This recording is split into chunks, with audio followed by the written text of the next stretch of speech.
নবজাতকের একটা skin disease, একটা চর্মরোগ। এই চর্মরোগটার নাম ইরিথেমা টক্সিকাম নিউনেটোরাম। এই ইরিথেমা টক্সিকাম নিউনেটোরাম এটা বাচ্চা যখন মায়ের গর্ভে থাকে তখনই কিন্তু এইটা বাবুর শরীরে কিন্তু এটা কিন্তু দেখা যায়। জন্মের পর কিন্তু এটা স্কিনে প্রকাশ পায়। তবে এটাকে কিন্তু চর্মরোগ বলা যাবে না, এটাকে কিন্তু স্কিন ডিজিজ বলা যাবে না। যদিও এখানে টক্সিকাম আছে, হ্যাঁ, নিউনেটোরাম আছে, ইরিথ্রেমা মানে এটা যেটা ডার্মাটাইটিস ডার্মাল, এরকমের বুঝাচ্ছি, বুঝতে যে রকমের ভয়ঙ্কর, দেখতেও ভয়ঙ্কর, কিন্তু আসলে ভয়ের কিছু নাই। আর গ্রাম অঞ্চলে এই রোগটাকে মাসি পিসি বলে চালিয়ে দেয়। জানি না এই নামটা তারা কোথায় পেল। মায়ের বোন খালা মাসি বলা হয়, তার সাথে কি সম্পর্ক? বাবার বোন ফুপু, তাকে পিসি বলা হয়, এই পিসির সাথেই বা কি সম্পর্ক? আমি আদৌ এটা খুঁজে পেলাম না কোনো একটা এতে, হ্যাঁ, বইয়ে খুঁজে পেলাম না, কিন্তু মাসি পিসি হিসাবেই চালিয়ে দেওয়া হচ্ছে। এ ব্যাপারে একটু আলোচনা করব। আসসালামু আলাইকুম রহমতুল্লাহি ওবারাকাতুহু। আমি ডাক্তার মীর শহীদুল ইসলাম।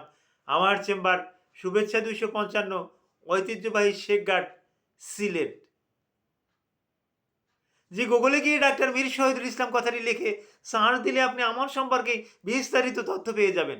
দর্শক শ্রোতা, আলোচনা করব নবজাতক নিউনেটাল বেবিদের একটা স্কিন ডিজিজ নিয়ে।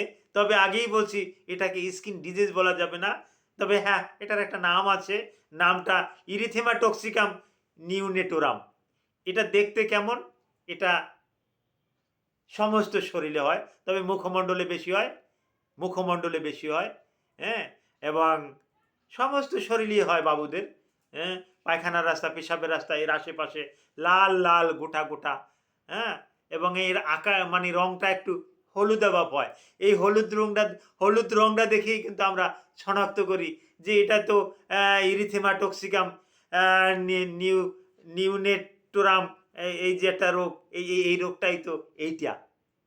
এই হলুদ রঙটা দেখে কিন্তু আমরা পুরোপুরি শনাক্ত করতে পারি। অন্য কারো কিন্তু হলুদ বর্ণ কিন্তু হয়ে যায় না, হ্যাঁ।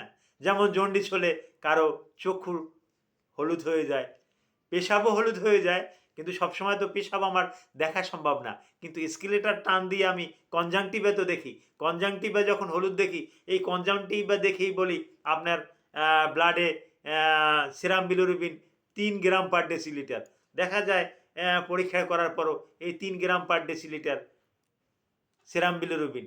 এরকমের অভিজ্ঞ ডাক্তাররা এদের দেখেই বলতে পারে। যেমন সৃষ্টিকর্তা আমাকে একটা অভিজ্ঞতা দিছে, আমি কপালের উপর হাত দিয়ে বলতে পারি আপনার 99, আপনার 100, 101, 102 ডিগ্রি ফারেনহাইট। পরবর্তীতে জিহ্বার নিচে থার্মোমিটার দিয়ে দেখি যে না, ওই যেটা 102 বলছি 102 হয়ে যায়। এটা দেখতে দেখতে যার যার একটা অভিজ্ঞতা, জাস্ট আমি আমার অভিজ্ঞতাটা শেয়ার করলাম।